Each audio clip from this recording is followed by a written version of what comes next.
Welcome to the Stephen Mansfield Podcast.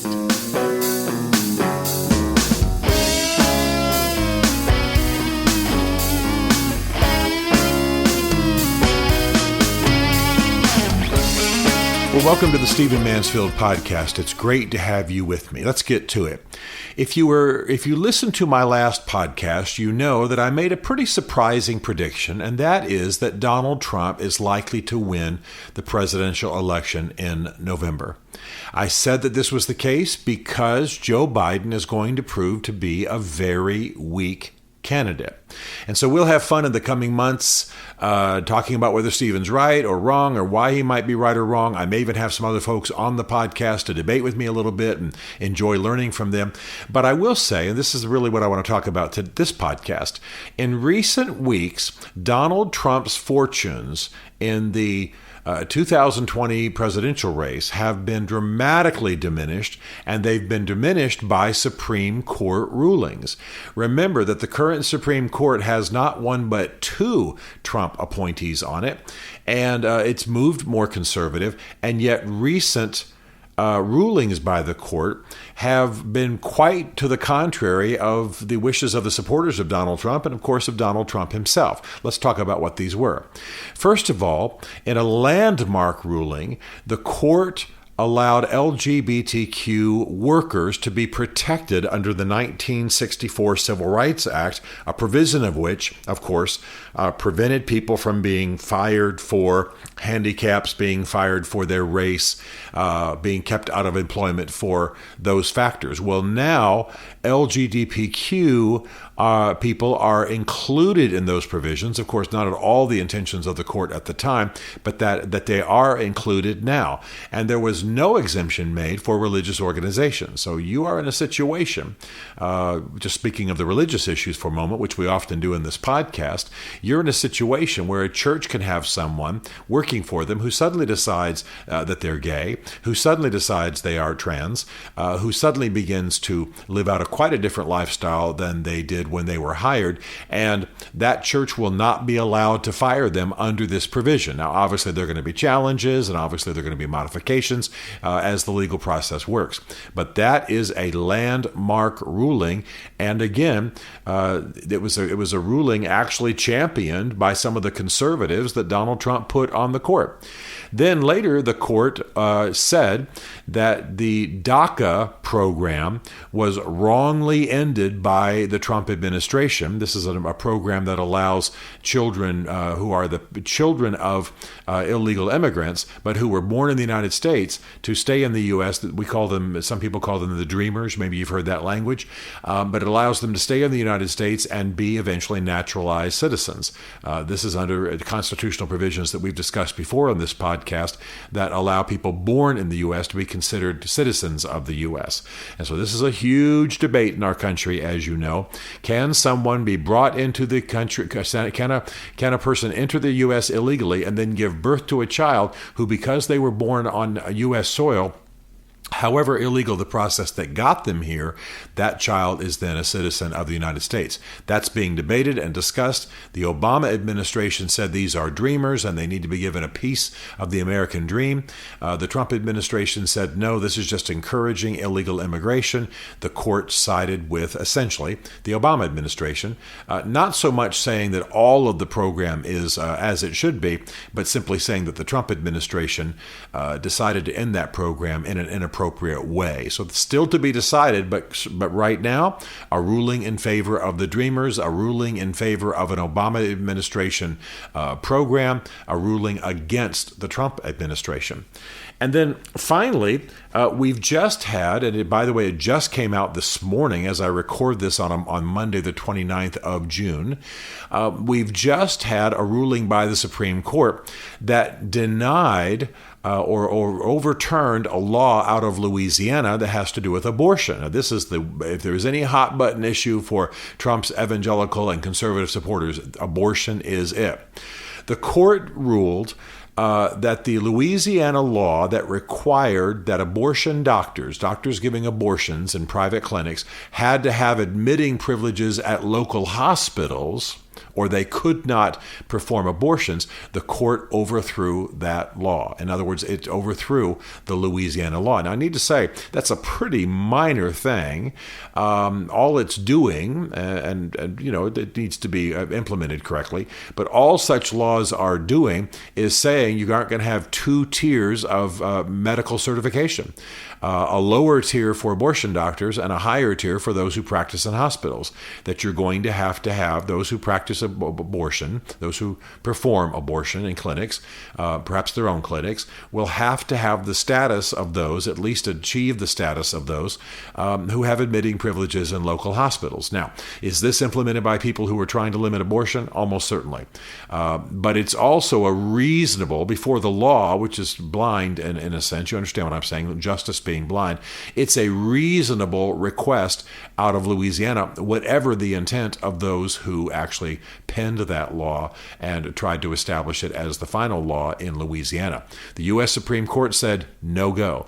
And they did it on the basis that in 2016 there had been a law of similar intent coming out of Texas. The court overturned that law.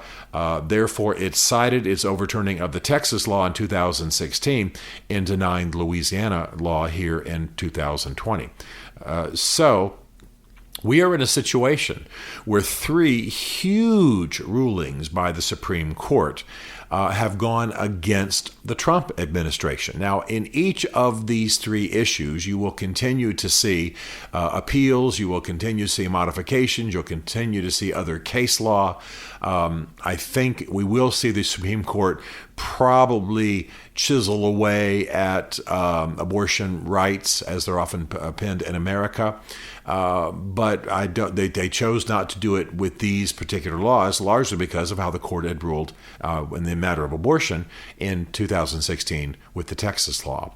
What this does, though, is it leaves one of the main reasons people supported Trump. When 81% of white evangelicals, half of all Roman Catholics, half of all church attenders in America voted for Donald Trump, even if they had to hold their nose to do it. The fact is, what was most cited was that they could get some good law-abiding conservatives on the Supreme Court and begin to turn the nation back to a moral, rule of law, justice-oriented basis. And now, on three of the most important issues to people who were supportive of, and probably still are supportive of Donald Trump, they're not getting any traction. They're not getting satisfaction. The court has ruled against them on abortion, against them for those who cared about it on the DACA or Dreamers situation, and against them on employment and LGBTQ rights and forcing religious organizations to retain them or hire them or not discriminate against them in employment, which of course is exactly what religious institutions want to do, and in my view, by the way, should be allowed to do. That's not bias against gays. What it is a recognition of religious rights in America. I don't think a synagogue or a mosque or a church ought to be forced to hire people against their religious requirements or restrictions, and that's just I think just wisdom. In the same way that an atheist organization shouldn't be required to hire me. I'm not an atheist. I'm counter to their core values, and that's the way it ought to work in America. But of course, people are pushing laws to do exactly the opposite. So what's happening then is that the very reason one of the very reasons people would have voted for Trump in the first place is not proving to pay off. They're not getting the rulings from the court they want. The two justices that Trump has appointed have actually championed some of these views and some of these cases that are counter to what the Trump administration wanted and what their supporters certainly wanted. So what might happen in the upcoming election is that people say, well, you're dealing with a lot of stink because of Donald Trump. You're dealing with a lot of incompetence. You got the embarrassing tweets. You got the mishandling of COVID-19. You got the ridiculous theater of how he responded to the riots even in his front yard, Lafayette Park, clearing it with tear gas and walking across to St. John's and holding a Bible and all of this kind of stuff. So we got to not only deal with that, then we don't get the rulings that we want. In other words, a lot of people were holding their nose on the tweets and the misbehavior and the ego and the stripper and all the negatives about Donald Trump. But the reason they were doing it is they believed that he would deliver on Supreme Court rulings. He would deliver on some of these core issues that yes, range from strong defense all the way through the issue of abortion. But it's proving not to be true if these 3 recent Supreme Court cases are to be considered. So people might say, hey, if I'm going to lose on that front anyway, why put up with the Trump stink? And that's my phrase. I'm just being a little bit crass for a moment. Why have to put up with the embarrassment? Why have to put up with the international embarrassment? Why have to put up with this guy who his own staff doesn't like that much? Why have to put up with the turnovers and the insulting of the generals and just the constant stir with Donald Trump's personality and words and tweeting and just bombastic nature?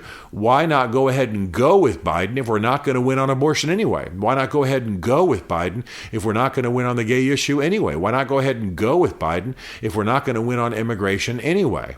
Because on other matters like foreign policy and military affairs and so on, hey, he might be as good as Trump. Trump sits up there and fights with his generals all the time and has hassles with his former security officials and what have you. But John Bolton's book that just came out literally accused Donald Trump of crimes.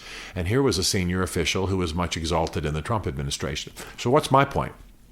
My point is, though, as I sit here right now, I do believe that Donald Trump still very well might win the election in the fall. In fact, if I was betting, I would bet that he will, because it's a campaign that's going to decide this thing. What's happened recently with the court really hurts him, really causes his supporters to scratch their heads and say, we put up with all the junk you have to put up with to be a Trump supporter in this country right now. All the embarrassment, all the foolishness, all the tensions and hassles and tweet storms and all of it. And then you don't even get delivery on the few things that his supporters really care about. That's what's going through a lot of people's minds. That's what's being considered. Even if people aren't laying it at Trump's door, and they may not vote for Biden, they still may not turn out for Trump because they just consider the whole issue to be lost. And there is a lot of disillusionment on the right, a lot of disillusionment in the faith community. Some polls show that Trump has lost as much as 20% of his evangelical support. So this is a factor. These 3 rulings are factors, not only in terms of what the actual rulings will mean in American law and justice and culture, but in terms of what they mean politically for Donald Trump, that even when he puts conservative justices on the court, it still doesn't mean changes in public policy that his supporters want. This is going to be an important part of this election. Let's keep watching. Let's keep paying attention. There are other things we need to consider. For example, right now, Turkey is massacring Kurds, going over the border into Iraq, into Iran, and massacring Kurds, just bombing villages, saying it's going after the PKK. We can't be distracted from stuff like that as we're paying attention to the American presidential election. But obviously, this is one of the most important elections in our lifetime. And Donald Trump is starting in a very, very deep hole. More soon. Stephen Mansfield is a New York Times best-selling author, a popular speaker, and a frequent faith and culture commentator on Fox and CNN. His groundbreaking books on faith and society include The Faith of George W. Bush, The Search for God in Guinness, Mansfield's Book of Manly Men, and Lincoln's Battle with God. Learn more at stephenmansfield.tv.